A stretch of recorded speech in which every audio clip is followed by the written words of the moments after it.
Hello, and welcome to Masters with Masters. I'm Ed Hoffman, the NASA Chief Knowledge Officer. I'm here at the Glenn Research Center, and we do these activities to bring together distinguished practitioners to share some of their lessons in leading some of NASA's major programs and projects.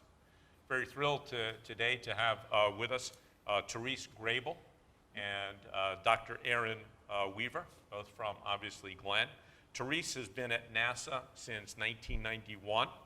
She's been the focal at Glenn for aeronautics research and provides project management, leadership, and oversight for the agency's aeronautics research mission-directed activities, and is the director of aeronautics at the Glenn Research Center. And so welcome for being here.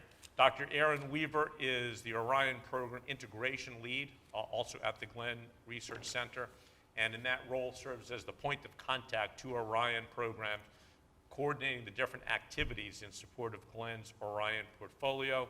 Started at NASA in 1999 as a co-op education student and doing testing and modeling for ceramic materials. So welcome, Erin.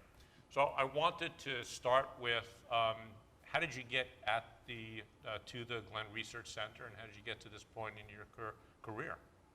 And I'll start with... Okay, well, it's kind of a long story.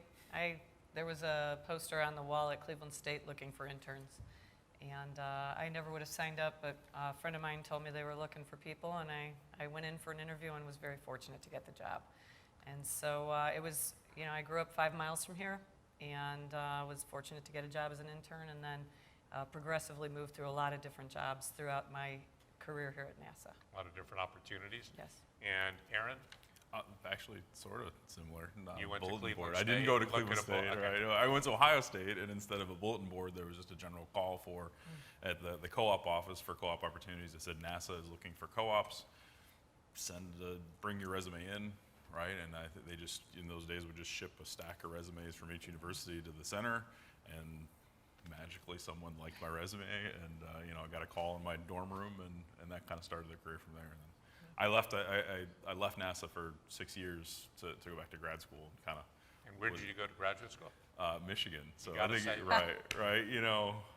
You're trying to make Who you people root conflicted for? about me at this point.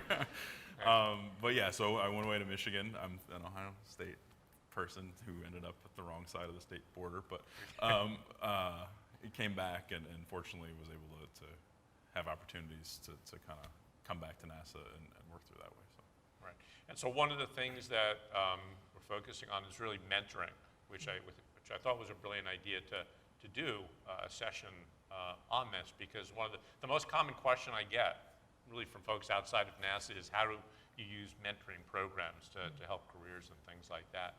And so let me start with the first, earliest memories of mentors in terms of family or friends or coaches that helped with some of the ideas of who you are. That's a very interesting question, because I think early in my career at NASA, I don't think NASA was as focused on mentoring, Right. So if you were to ask me earlier in my career what has been successful with other people mentoring me, early on I think I don't have a lot of examples, but early in my life, I got to give a lot of credit to my big brother. He, and what he really did for me was gave me, the courage to go into engineering when I really didn't think that I would be smart enough to be successful in a very challenging field like engineering. And I was searching for what I wanted to do with my life, and he knew me, he knew what my skills were, and he gave me the confidence to pursue the degree in engineering and ultimately the job at NASA, and progressed from there. So from a family, your brother Yeah. giving the sense of you can do this, you should do this, and Right. getting involved. Yeah, when he usually mocked me, Right. So I believed him when he said that he thought I could do it. So. Interesting. Yeah. Yeah. And what about you, Erin, from the early stages of? I think it's important. I think a lot of people talk about family, and especially being kind of a math and science guy. A lot of teachers growing up were influential, but thinking back on it, there were 2 professors when I first started at Ohio State. I was in this honors engineering as a new program. There were 60 students in there, and it was Dr. Diemel and Dr. Freuler at Ohio State. And they, I think when you're in it, you don't realize it's mentoring, right? You're in it, Right.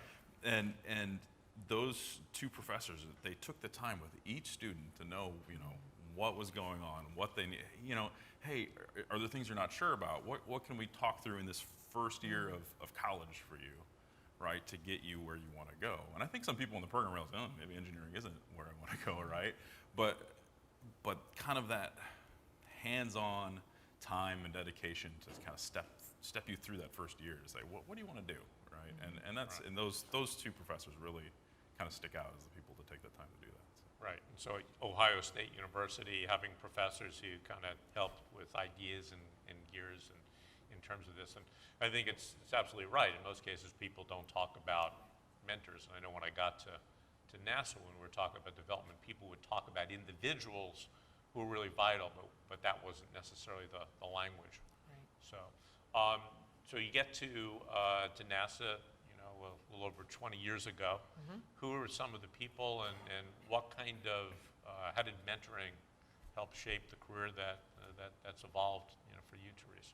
So so to name names, people who really stand out for me are Tom Irvin, who was the Deputy Associate Administrator at ARMD before he recently retired.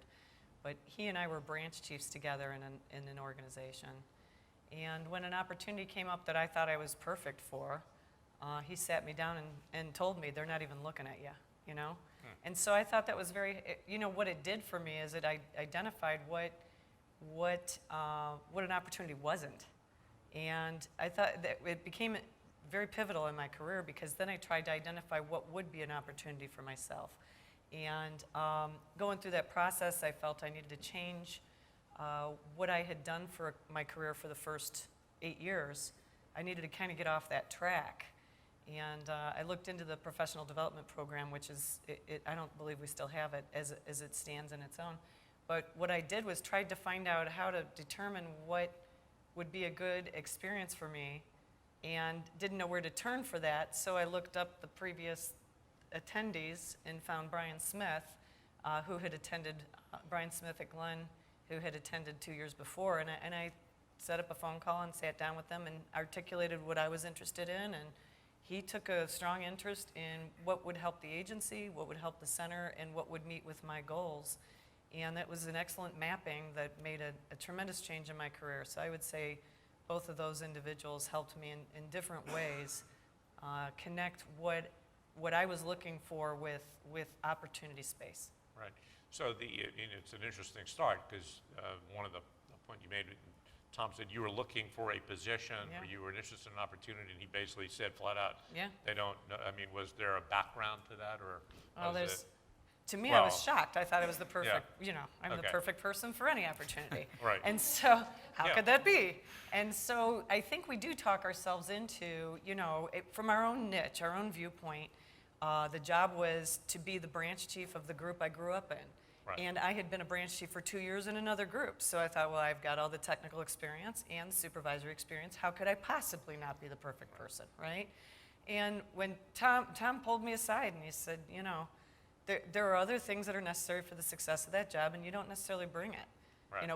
And then that really made me be a lot more introspective of what did I want to be, what could I be, and what are the paths for that. Yeah. And so some of the things that I try to do when I'm mentoring is help people see what's not really in the cards for them, because that sometimes is more helpful than trying to cheerlead them onto every opportunity. Right. It's interesting because in the two examples that you gave, one was your brother seemingly telling you you can do this when you weren't seeing that, and the other was Tom saying, you need to adapt in different directions to be able to get that. Right. Very interesting. So Aaron, you came on to Glenn in 1999, and so who helped you, and did you have an early mentor that got you engaged? Or got you I'd say that probably the biggest influence early in my career is after I came back full time from grad school. I had a really great first line supervisor. John Sankovic was my supervisor at the time. He's the center chief technologist now, and he really, the last session I just sat in on, we talked about open door policies, and my office was right across the hall from his, and I was probably in there every day, and it was how do you navigate the day-to-day, there's political stuff happening here, there's cultural stuff happening here, there's technical stuff happening here. How do you kind of, as a new person in this organization, even understand what that means and how to go from place to place? So he was a great kind of day-to-day kind of person. And there's one other person, so I started back when I was full-time in the human research program, and I spent 6 months down at JSC. And there's John Charles is down there. He's the international science manager. He's the NASA kind of side of this one-year mission that's going on right now on Space Station. And it's in the human research program. And I used him when I was down there, and then I went back to him after. I said, I'm kind of thinking about a career change-up, unfortunately out of your program, But the fact that he was honest with me and said, I don't want you to leave, but for you, right now in your career, that is probably the right thing to do. I don't want you to leave, but I think it's good for you. So someone have that honesty to say, this might not be good for us as an organization personally, but this is probably good for you. So to kind of look out for me as an individual as opposed to kind of the broader picture. Yeah, that was pretty a good lesson for me, I guess, at that point. And also having a leader who said, I'd rather keep you here, but for you it'd be better to do these other things. So what got you involved in, so SPARC is the Glenn Research Center formal program around mentoring, which stands for Shaping Professionals and Relating Knowledge. What led you to go into that program? What were you looking for to? Right, so we've talked a lot about like informal mentoring, which Right. is great, I think, for like I said, the day-to-day kind of, I'm in your office every day, I got a little thing, I think formal programs are good, and what I need is kind of a systematic shaping over the course of in this case, a year, right? So someone like Therese to look, it's not just I'm in her office one day and then the next she's forgotten who I am, right? A year-long look at really where I need to go in development and help from someone who can help me do that. And so I was involved in some formal mentoring before. I was in FIRST, which is the agency's early NASA career FIRST, right. leadership development program. There's formal mentoring in that.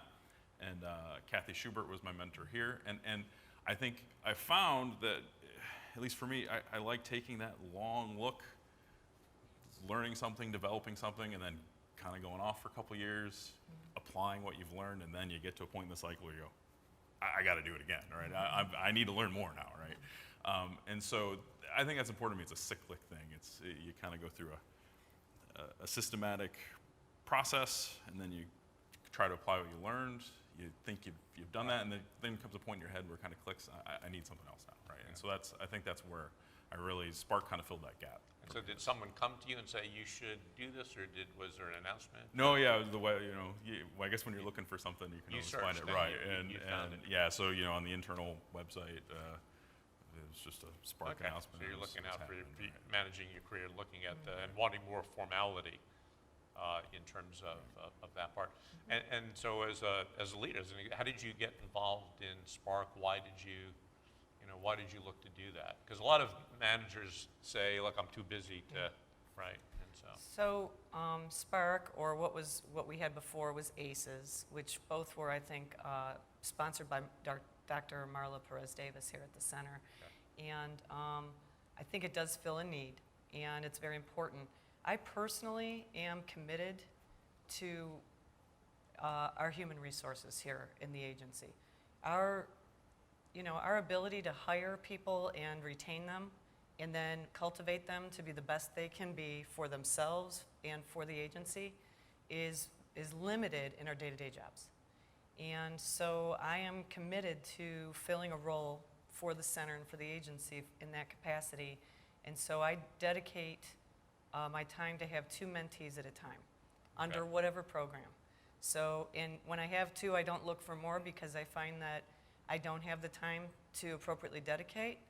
And if there's less, then I feel like I'm not doing what I think is important. I think that as a director of here at Glenn Research Center, I have a responsibility and accountability to the future of the center. And part of that is the human resources. And some of that has to do with how do we identify our priorities for hiring, how do we identify, how do we motivate people to be developed. But some of it is the more long-term engagement with individuals. And so I personally am very committed to it. I try to have 2 at a time, and sometimes they're from other centers. MLLP, I've mentored people from Marshall and other centers. Right. Spark, I had an opening, so when people came to see me about it, and they signed up for me, and the other thing is, I do tend to be, my commitment is about helping future leaders get access to what they need and be able to get the experiences necessary to meet what they want to be when they grow up. And that growing up might be in the next 5 years or in the next 20 years. But I try to look for people who have leadership capability, who need exposure, experience, political awareness, whatever it is, identify with them what it is they really want, and then contribute to their learning and their exposure in order to help them, when the opportunity becomes available, be the best person for that opportunity. So how much time do you estimate you put into that? So I generally we negotiate it every time, right? Okay. Even Spark. So I typically, my position is I meet with each mentee 1 hour every 2 weeks. And I'm committed to do that. And I travel a lot, so sometimes it shifts around. Right. And, but I do try to meet with them 1 hour every 2 weeks. If we do it more often, there's not that much to talk about because I give them homework. And I ask them to go look into things and then, Right. you know, so every week is a little too much. Every 3 to 4 weeks is not enough. So that's, Okay, so you figured out a time frame. yeah. Right. Yeah. So one of the things I was also going to mention is that we have an audience here. So if there are any questions, I know that there are cards going around, and you can ask them that way. We'll take it that way.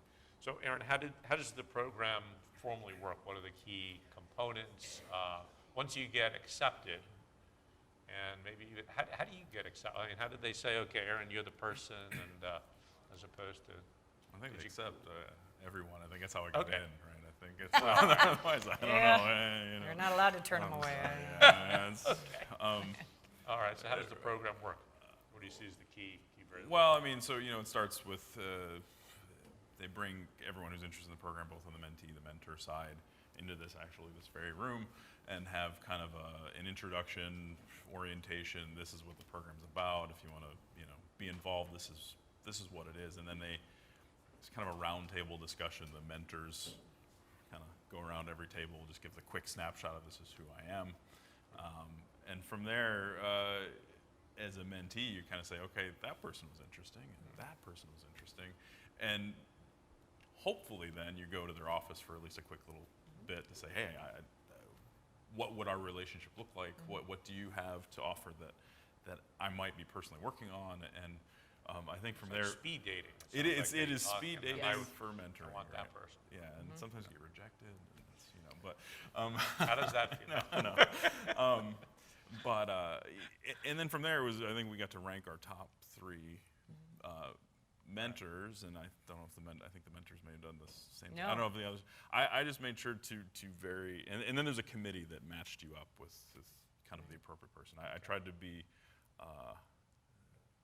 diligent in how I worded my top 3 so that I get Therese. And thankfully it worked So out you for me gamed because it was the great. system. Yeah. I Yes. don't know if I gamed the system. There you I I just don't know what Sank taught them. yeah.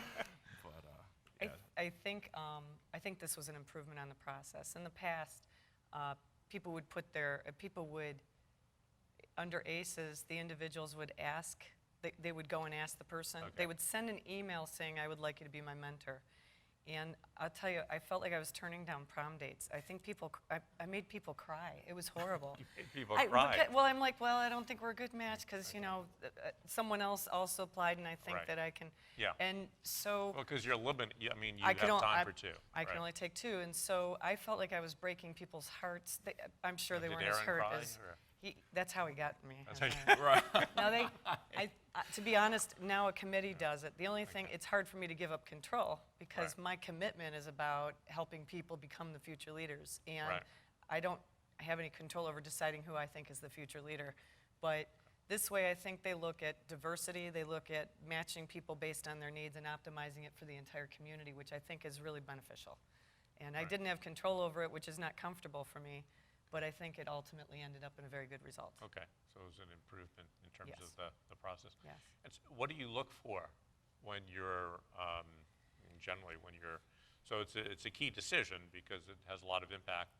Mentors, it's developing that next generation, giving ideas, and yet as a mentee, you want someone who's going to maximize.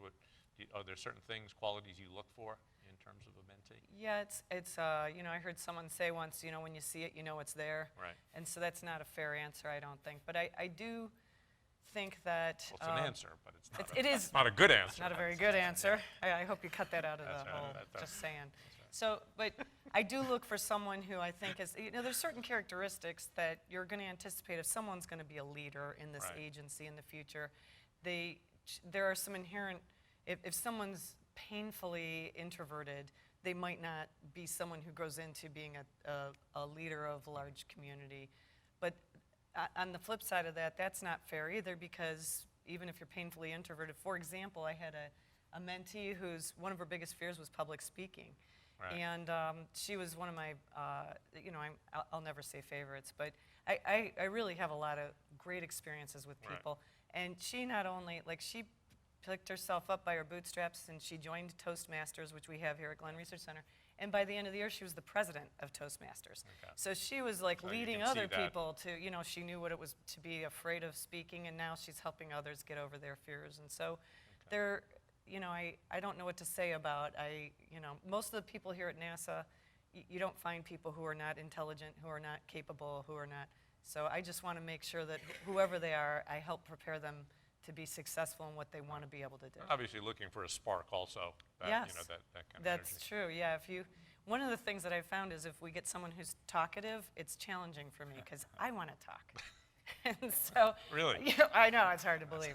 So sometimes it's good to have someone who's a little more introverted Right. paired with me, Okay. unless they're trying to get a word in and I'm not listening. So that is something that I have to pay attention to, is my, Yeah, well, it's that, the success comes from the match that's right, and all that. yes. And so what do you look for in a mentor? I mean, what is it? Somebody who's powerful, who you can leverage? Is it someone who's good, from a technology standpoint? So, I think there's a or do you not have an idea? Maybe it's that you're going to trust the system. I might not, but I'll make up an answer anyway. Okay.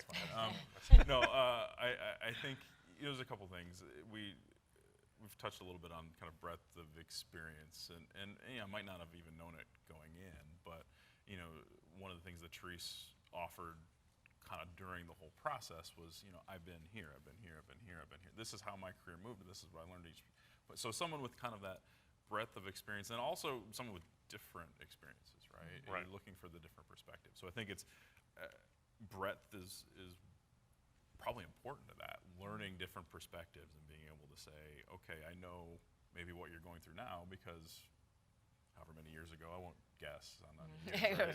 Right? I had a similar experience, and then this happened, and it led to, it's kind of, what was your path to get where you're at? How does it relate to my path? And kind of gaining those different insights and how that goes. And some of that you might know from a quick 15-minute conversation before, and some you don't find until 6 months into the relationship that, oh, hey, that's actually, hey, I'm glad you're here. So, but those are, I think, the kinds of things that I. So you're looking for, it sounds like, someone who can give a diversity of ideas in terms of experiences, as opposed to, I would imagine some people would say, I want to work with you because you're doing what I want to be doing. But you're looking at it broader, it sounds like. Yeah, I mean, Possibility. so that you're making an assumption that I know what I want to be doing, right? So, and Right. but that's also part of the discovery of it, Right. is trying to chart that that plays out. path, right? So, and that's part of the mentoring for me too, is trying to figure that out. Go to some of the questions that we have from the folks here. So one of them is, how would you encourage managers who say they are too busy to mentor? Should they be incentivized or be required to mentor? So managers who say, which is common, I just don't have time to do it. What would you? Well, I personally, I think we need, if we're going to be managers, if we're going to be supervisors, it is part of our job to cultivate our workforce here at the center. And so I've been a supervisor for a long time, and I supervise supervisors, and I do try to set my expectations of the people that I'm responsible for, and I do make it a priority. yeah, I help them identify what they shouldn't be doing, how they help their people maybe offload the things they think they should be doing to their technical leads so that those people actually then have the skills to move up in their careers, but also it offloads them from doing things that they might have gotten comfortable doing and stretch them into an area where they do need to cultivate and encourage and identify opportunities to help our workforce grow and thrive.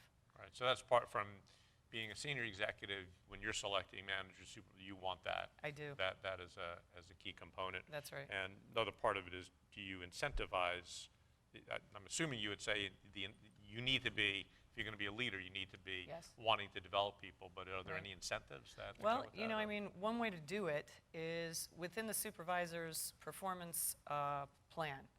The 5 OPM OCQs are in there, and one of them is leading people. Yeah. And so I don't even think we need to update performance plans. I think it's inherent in the system that supervisors have the responsibility to lead people. And that includes having, you know, I mean, ownership and the responsibility for the people who work for you, but also how do they, I think there's a lot of benefit to being a mentor because then you're cross-pollinating. Right. You know, you know, if you have your own manager who sees things from his knothole and is helping you become the best person that they want working for them, might not be the best person you can be for the center. Yeah. So I do think we all need to contribute and cross-pollinate. And so my managers, a lot of them, are mentors in this program and in others, and it is something I expect, and it's something I rate them on. Right, and it's an interesting thing, because you're bringing in the notion of the mentoring, not just a developing capability and No, talent, which right. is vital, but it's also a stream for ensuring the Right. diversity of ideas. That's I right. mean, you're getting insights of different ways of seeing things. A and thinking. supervisor's role is to make sure that their people are going to deliver on the work that they need delivered, as well as cultivating those people for their next jobs. A mentor's role is to help a person find what they want to be and help them get to that, which might be in conflict with what a supervisor wants. Right. Right? Okay, so you can have multiple, probably mentors, people would say. Yeah. Question for both of you. What are some of the things you do to make sure that the relationship is open and based on trust? So are there things that, well, I mean, how do you approach, you know, building a strong, open relationship that's trustworthy? Well, Are you comfortable to tell Teresa? I Okay. am comfortable. Yeah, right.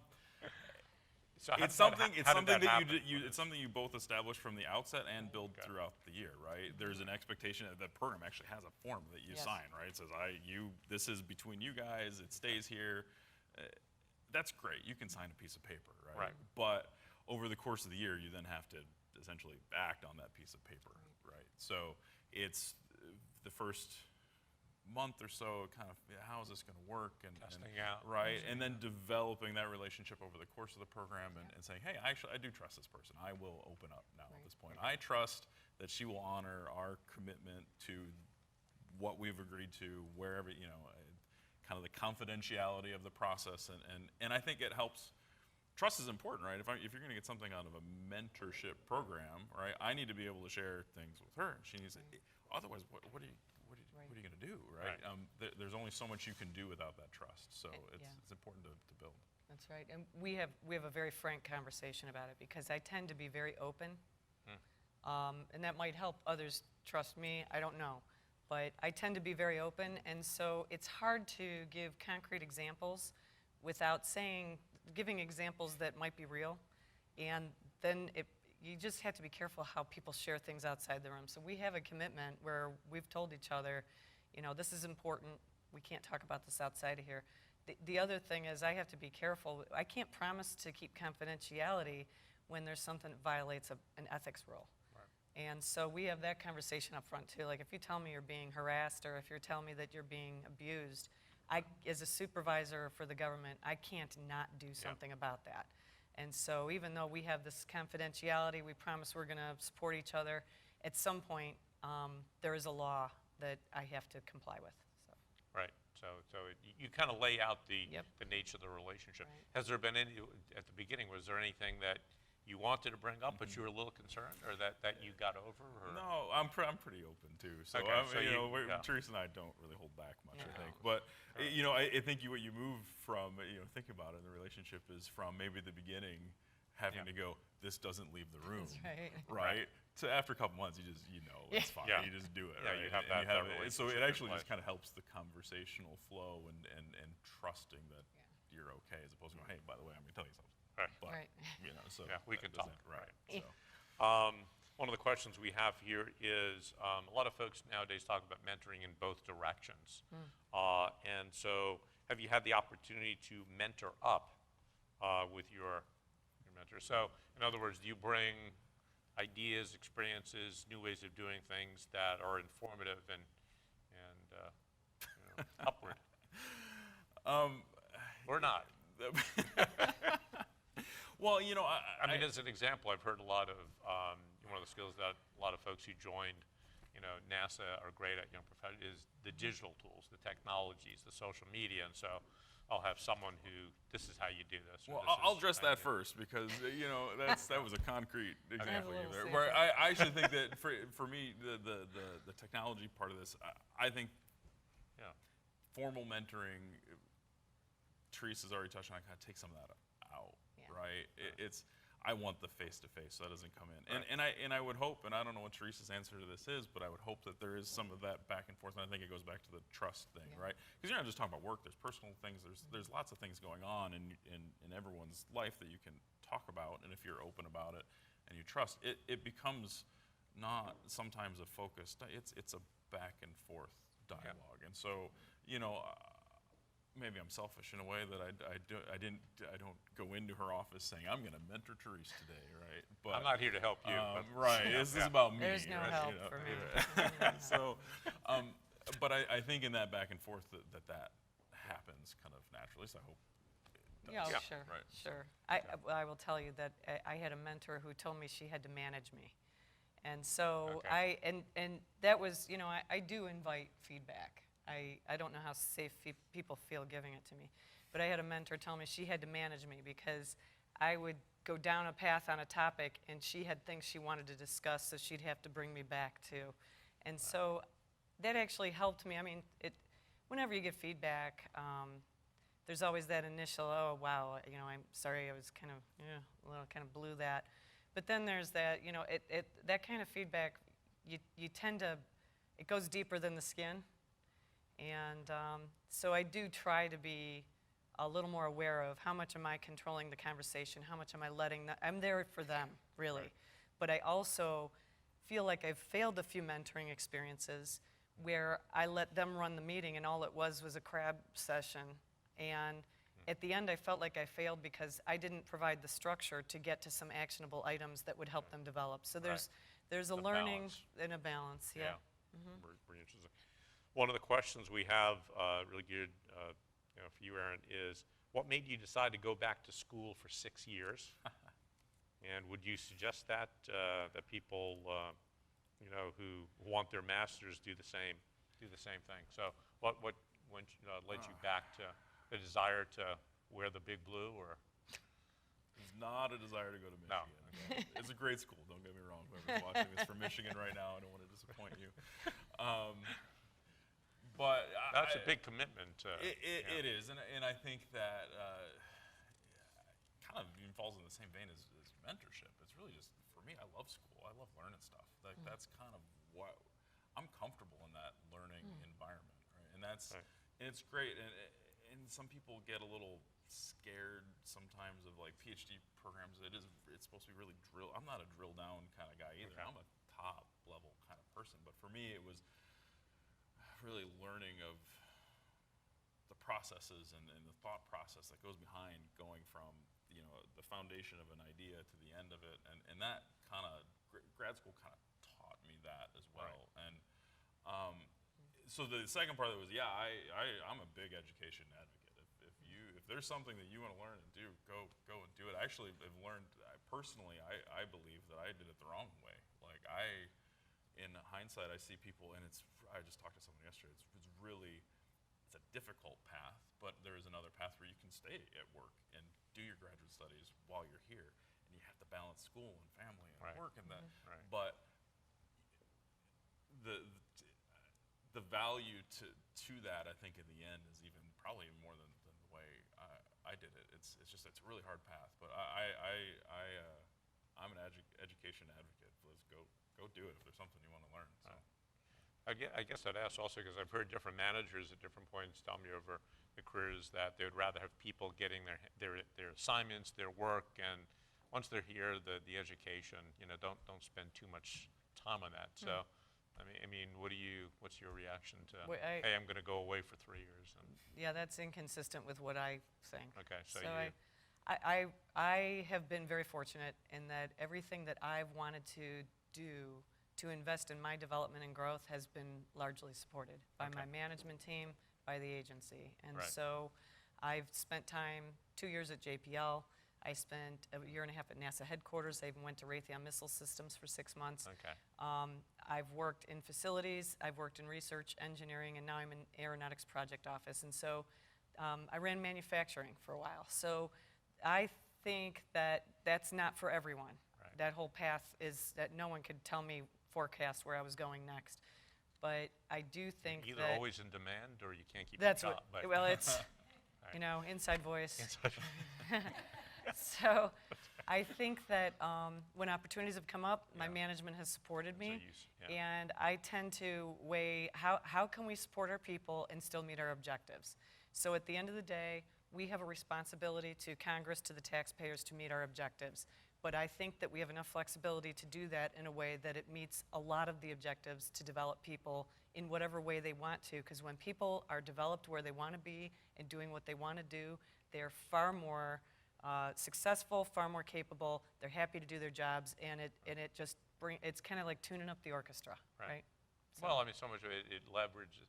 I mean, if you have passion Yeah. and you have people who are engaged, there's a whole different, Yes. quality than That's right. than if people are kind of there. Held down Yeah. or not Or not just given stay the here, opportunities, right? and well, Right. One of the questions is, what do you envision the mentoring relationship or the relationship will be like after the 1-year program ends? So. We're already in it, so Yeah, we- Okay, so It's over, right? It's over. It's yeah, over. I think, All right. right. So how is the relationship? It's great. I think formal mentoring, what it does, it puts a solid time commitment behind it, right? Right. It's over. I don't expect Therese to dedicate an hour every 2 weeks to mentoring me, but there is still, I think, a commitment to the relationship, and that might just be, hey, I saw you we're before an event. Let's just chat for 2 minutes, right? Right. It can be a lot more. It's informal now, but because that relationship is there and that trust Right. was built, you can kind of it's like old friends, right? You can pick up where we left off. So you'd see her always as a mentor, is what you're Well, saying. until so he's that- my boss. That's So, so the fact of the matter is, for anyone that I've ever mentored, I'm their mentor for life. Right. So even, I think you called me once since our mentoring relationship ended. He's like, hey, I kind of need some advice. This is what's happening. And we've already got the basis of, and we know we're not going to change our requirements, that we're not going to talk about this outside of here. But it's certainly not every other week by any stretch. It's maybe once every 6 months, every 2 years. But people call me and ask for, can I sit down with you for a half an hour and help me sort this out? And I'm always open to doing that. I always find time to do that. My email, I can read it at home, right? Right, So right. all of my daytime is about interacting with people and helping them get the support they need for what they're trying to do for their development or for their jobs. So it's ongoing, and Yeah. it gets into that whole world of a Right. network. Until obviously, he's my to boss, support. and then, And then we'll see. no, yeah, no. that's- find myself That a hopefully the mentor. mentoring up is working. Happens. This is an interesting question, there, but it goes, who is one of your favorite mentors from literature, mythology, or the movies? Oh, that's why? for you. That's for you. Okay, a little All kid. I right, haven't so seen a who's your, movie in, I don't who's know one of how your long. favorite mentors from movies or literature or mythology or? I'd have to think about that one. I might All have right, to we'll come think back about. to Let's that. come. Pass? Can we? Yeah. Is there- There's no passing. So, There's so I was telling respect. someone earlier today. They said, there was some reference to literature, and I thought, well, I read email. So when I'm done reading email, I don't want to read anymore. And so I don't really, off the top of my head, but I believe there's something in there. Honestly, there's something in my head about someone who I've admired, who I would want to emulate, but I can't think of it right off the top of Okay. my head. So. All right, well, we'll come back to one of these questions has to do with your commitment to, the person appreciates your commitment to 2 people a year. Do you know, for those who want to be in the mentoring program, are there other leaders at Glenn who are as committed to doing what you're doing, who, if you're not available, are Oh, there yeah. other folks that you go to? So, Absolutely. So there's, I would highly recommend that if someone's looking for a mentor, you can always talk to Kathy Clark. Kathy has the list of people who volunteered to mentor for a long time, for many years. Sometimes people take a year off based on, they got to get to a launch, or for me, when I've traveled to the different centers I talked about when I'm on long-term TDY, I drop out of the programs because I can't commit to being a good mentoring over the phone really is not very successful in my experience. Right. So sometimes people drop in and drop out, and they're knowledgeable leaders at the center who are willing to lend a hand to people. So I think there's always a cast that's available to support, and I believe in my relationship with other senior leaders at the center that there's a real willingness to do that. I don't know if anyone else commits to 2 at a time, like I do. Yeah. But I do know there are a lot of senior leaders here at the center who are Committed to just that. excellent, committed mentors who will be more than happy to be receptive to helping people through their challenges. Not only that. Kathy's agreeing to that. She's giving Yeah. me a thumbs up. Excellent. You a thumbs up. I was gonna say, add not only that, but I found in my experience, kind of being a newer employee, that not necessarily through the formal process, but even informal interviews, there are a lot of senior leaders of this center that will take whatever, half an hour out of their day, Right. right? Hey, I need something. You don't even really know who I am, but I think Right. you can help me, and I think they're very open to that. Yeah, no, it sounds like a very strong, it sounds like the culture, embraces that, because both there's a mixture of the informal, but the formal now kind of makes this part of something to do. So are you a mentor to others, or do you see Maybe that happen? informally, but no, not Okay. yet. And it's interesting.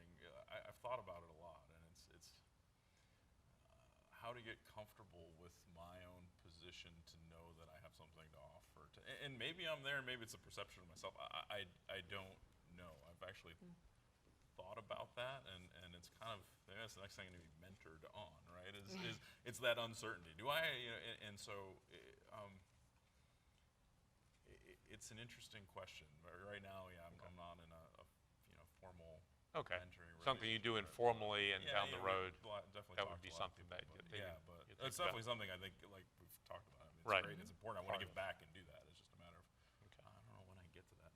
Okay. Feeling comfortable with it. I don't know.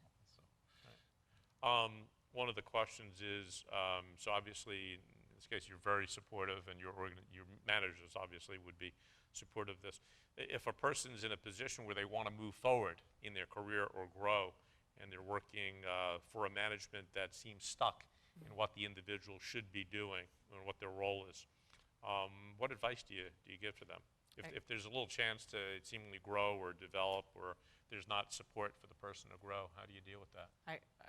So first, get a mentor who's willing to see it from a different perspective, right? I do think there is a little bit of a healthy tension between a mentor and a supervisor. A supervisor needs to get their work done, they have to deliver, and it introduces risk to their ability to do that by having a person maybe spend a week or 2 doing this, that, or the other thing, getting additional experiences. But then our employees are maybe not getting the nurturing and the exposure and the opportunities to become ready for that next level. And so there's a bit of a healthy tension. So the first thing is, I mean, if people find themselves where their managers, and it happens, right? You have a manager who's very strict because they feel they're oversubscribed and they're trying to deliver on their work, and the employee feels like they're not getting the work that they want to do that's going to help them really do what they want to do. Right. Get a mentor. That's step one. Spark is supported by the center.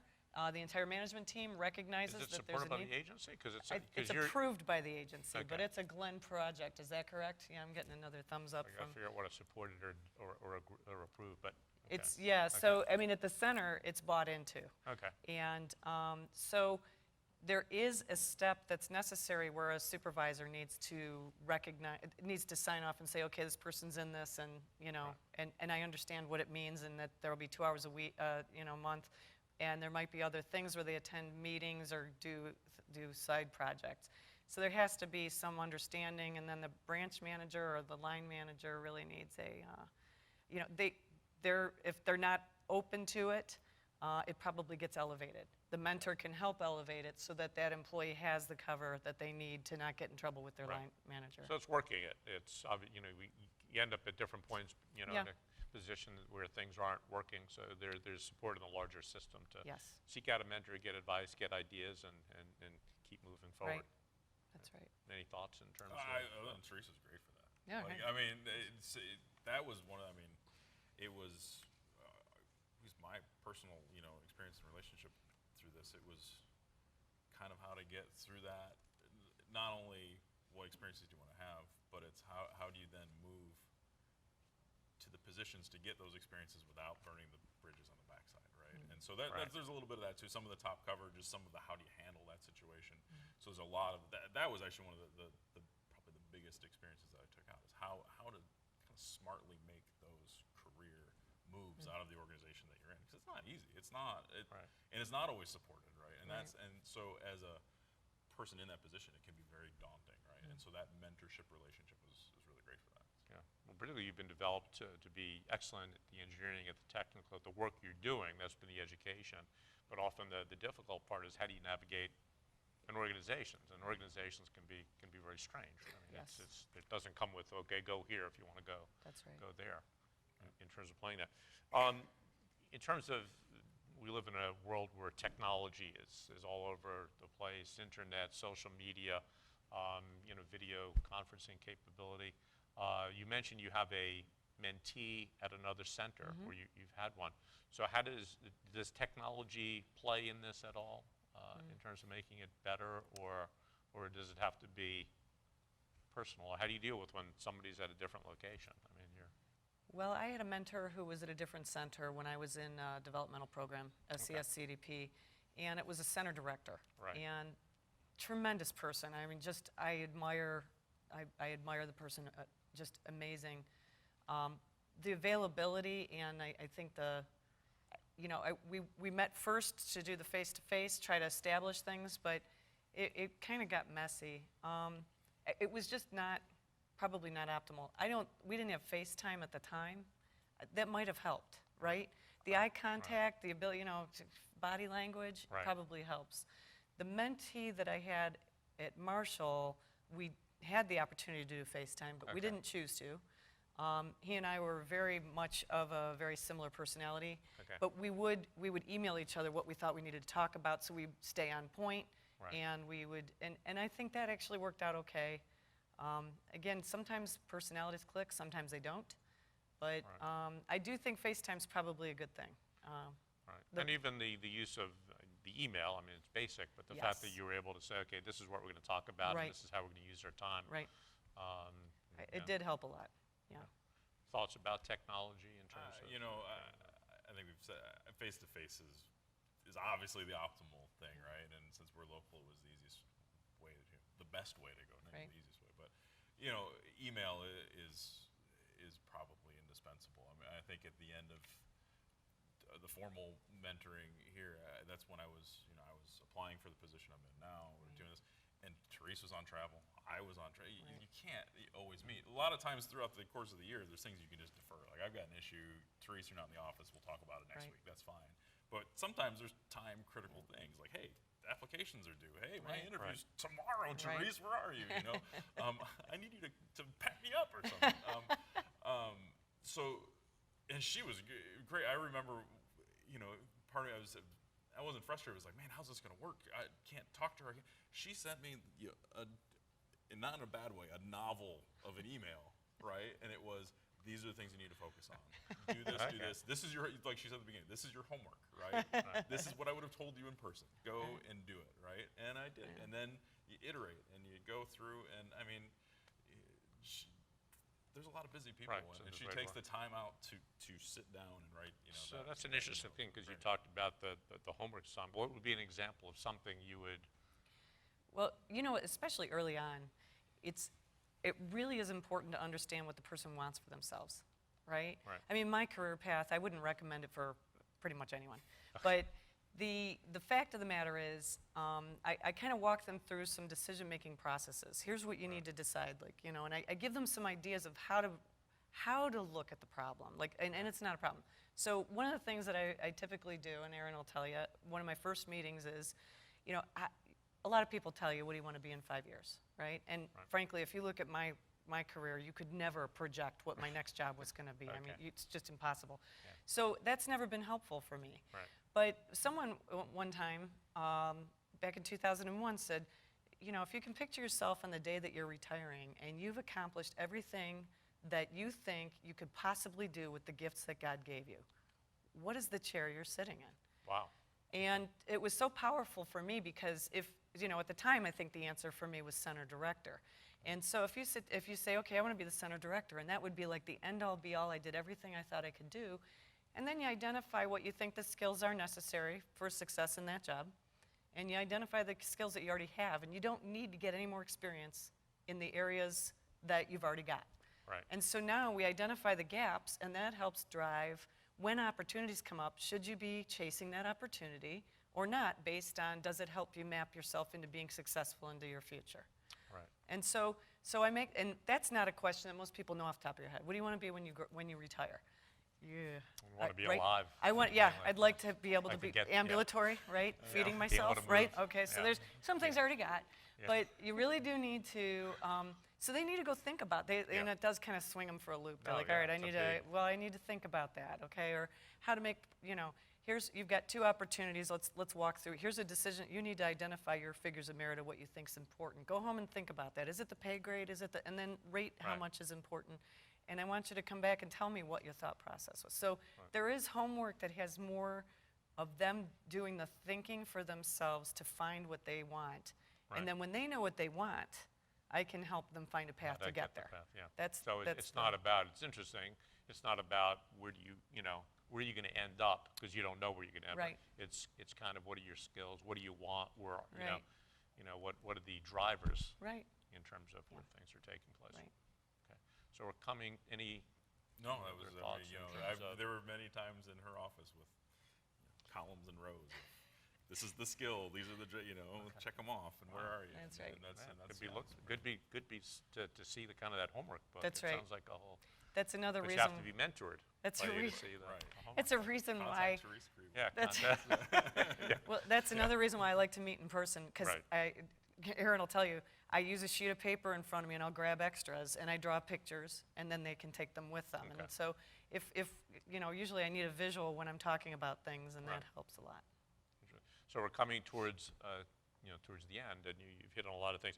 One of the things that do you have doubts about? So you said you have an untraditional Yeah. career. Do you ever have doubts in terms of why am I telling this person something, or do you just, is it the nature of the openness that here these are different ideas? How do you deal with, you know, potential, you know, giving this, you know, advice that may be a mistake or things Yeah, like that? you know, I should say, oh, of course, I lose sleep every night worrying about what I told Aaron to do, but I really don't.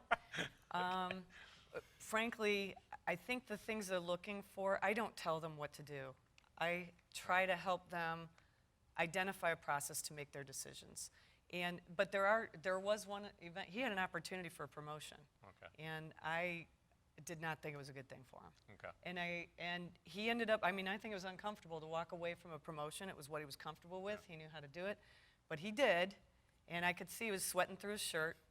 Yeah. But before the end of the year, he had another promotion opportunity that was much better suited for him, Right. that had even higher promotion capability, had much more exposure, much more of the use of his. And so, yes, sometimes I worried, well, he passed up a promotion, and maybe Right. that was, but for the most part, I think what I'm trying to do is help them get the tools necessary to do what is best for them based on what I understand about them. Right. And I'll tell you what, man, that was uncomfortable. Right. But did it But end in up the end, okay? it was, you know, she was right. It was sound advice. You know, it's funny. I think that she was probably a lot more confident in it than I yeah. was. Right. Yeah. It was, Right. But in the end, yeah, like she said, like, and I think that's something that's kind of when you're building your career, things like that are really impossible to see sometimes. You know, Yep. you go, look, hey, I can do, you know, just like you said at the beginning, I can do that. Like, I Right. want, you know, and to have someone go, you can, Yeah. but is that really what's best for you? Right. And it's kind of that little person on your shoulder kind of do, and and like she said, it was great, and the experience was fantastic, and that was kind of the end result, actually, you know, by the end, kind of where we're at. So Well, it's important. It says also, and it's also kind of where we started with the notion is a good mentor doesn't just tell you what the opportunities are there, but also that maybe this isn't really the fit, and then get the thinking of how that decision takes place. Final moments. What advice would you give to others working at NASA in terms of career related to mentoring or anything else in terms of, you know, being able to get started and be successful and all that? Let me start with what advice would you well, you know, we give to folks? covered a lot of it. The one thing that I think I learned, and Therese just already touched on the homework, I find I'm unfortunately not a very organized person. Most of my thoughts just live in my head and they don't get down on paper. And I think midway through she said, you know, you got to come in. It's have a goal, not just for the program. Like we've talked about goals, but for the day, right? You're coming in, you're talking with me. What do you want to get out of today, Right. And so it can be a little informal, but knowing what you're going into with a purpose, you know, kind of that goal for the day and then for the program, and I think that helped shape. You know, it kind of took a little bit while for The me to focusing. come around to that. Right. I'm all over the place, but to kind of sit down and have Therese go, you know, for me to help you, I need to know what you think you need right now. Clarity of She goal. knows the goal for the year, I think, but it's like, where are we? Where do we stand right now? And to have that kind of more of a little systematic, you know, sometimes I approach mentoring, and maybe others do too, is just kind of a loose conversation, right? So the focus on that. Right, you is can have the important. loose conversations around the edges, but know what you want to get out. Okay. And it's a day-to-day thing and a year-long thing. And Therese, what one thing would you recommend to somebody working at NASA? Well, I think everyone should commit to finding themselves a mentor who is going to help them understand things. I don't know anything else. You know, I think that our center does a great job. I think the agency offers programs that are terrific. And I think that sometimes you might not think they're for you. Guess what? Everyone could use a mentor. And I highly recommend you find a path to get one, because sometimes the message is not what you want, Right. but it's the best thing for you. All right. That'll be a good way to end it. Let's thank Therese and Aaron for the time here. It's gone fast. Thank the folks at Glenn, and of course, thank you to Martin and to Kathy for setting up.